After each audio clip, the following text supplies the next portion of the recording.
আসসালামু আলাইকুম।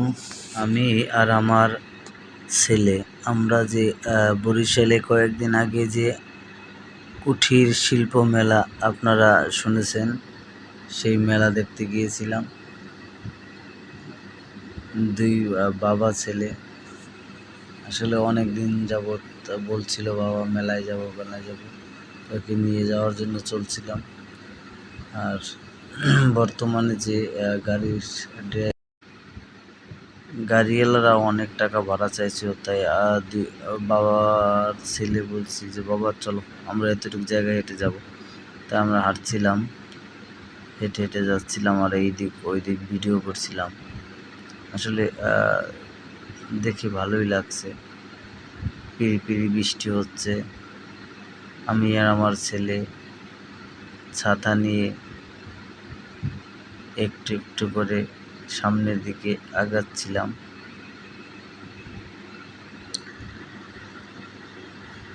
মেলা যেতে হলে এই যে ব্রিজের উপরে আবার আমি একটু দেখলাম আসলে ভিউ কেমন, আসলে ভালোই লাগছিল।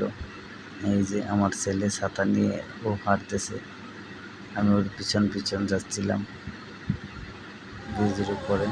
এই যে ব্রিজের নিচ থেকে নিচের দিকে তাকালে একেবারে যে আমার খুব ভয় লাগছিল আসলে নিচের দিকে তাকালে। আর মেলায় গিয়া আমার ছেলে নাকি ভূতের ঘরে যাবে, ভূতের ঘরে ওর যেতেই হবে, বলছে আমি ভয় পাবো না, ওকে ভূতের ঘরে নিয়ে যাব। আসলে এই যে ব্রিজের উপর থেকে, এটা হলো যে পায়রা নদীর উপরে যে ব্রিজ নির্মিত। আপনারা যারা দক্ষিণ অঞ্চলে পটুয়াখালী, কুয়াকাটা এইসব অঞ্চলে যাতায়াত করেন তারা আসলে এই ব্রিজের সাথে পরিচিত আছেন।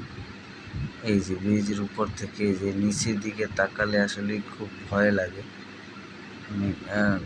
খুব ভয় লাগে। নিচের মানুষগুলো একেবারে ছোট ছোট দেখা যাচ্ছে। আমি হাঁটছিলাম আর ভিডিও করছিলাম। এই যে সিঁড়ির গেট, আমার ছেলে বলল আব্বু ওই যে নদীর মাঝখানে একটা নৌকা, ওই নৌকায় থেকে একটা মানুষ লাফ দিছে, আমি দেখছি। তাই আমি বললাম কি বলো, বললো হ্যাঁ। আমি বললাম একটু তাড়াতাড়ি হাঁটু, দেখি ওখানে কি হয়েছে।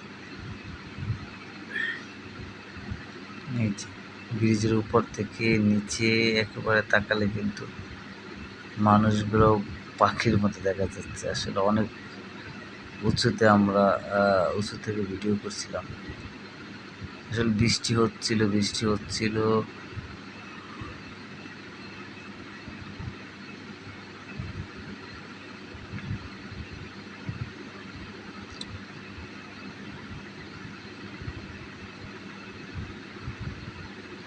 যে আসলে গিয়ে দেখলাম আসলে ওখানে যারা মানে নদীতে মাছ ধরে তারা আসলে জাল দেওয়ার জন্য এই নৌকা থেকে লাফ দিছে, আর ওখানে জাল দিছে, জাল দিয়ে মাছ ধরে।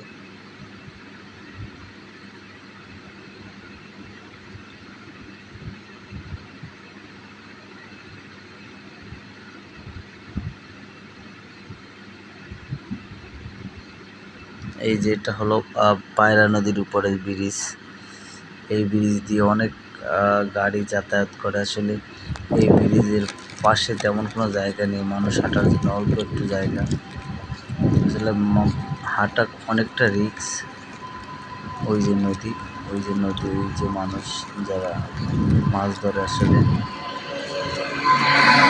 এই যে আমরা মেলার কাছাকাছি চলে আসছি। এই যে এই মেলায় যাওয়ার পরে 30 টাকা এক পদ, মানে তীরের মতো ছিল আসলে।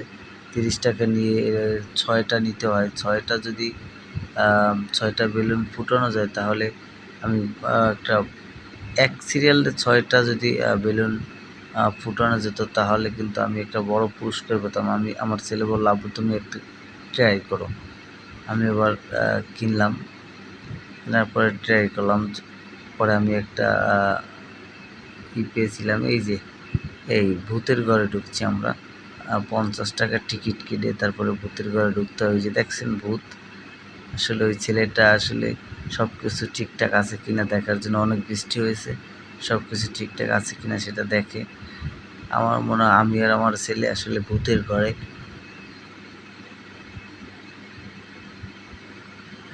এই যে উনি ছেলেটা সব কিছু চেক করছে। আসলে ভূতের ঘরে ঢোকার পর শুনলাম গান, ভালোই লাগে। এই যে ভূতের ঘরে ভিডিও করা, ভিডিও করা যাবে না। এই যে টিকিট কাটছি দুজনে, এই যে একটু পরে ভূত আসবে। এই এই যে ভূত আসার আগে এই বাতিগুলো আসলে দেখে। আসলে ভূতের ঘরে থেকে আমার ছেলে বের হয়ে বলছে, আব্বু আমি আর কখনো ভূতের ঘরে ঢুকবো না। আমরা আবার মেলা থেকে বের হলাম। আসলে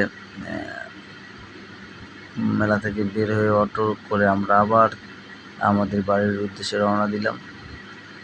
বাড়ির উদ্দেশ্যে আমরা বিকেল 3টার সময় মেলায় ঢুকছি, আর প্রায় সন্ধ্যার আকাক মুহূর্তে মেলা থেকে বের হইলাম।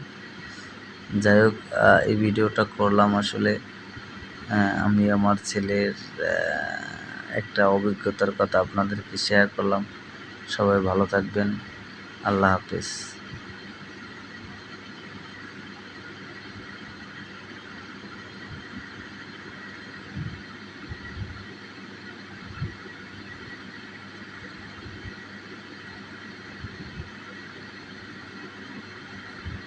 এটা আসলে ব্রিজের উপরের সন্ধ্যার দৃশ্য।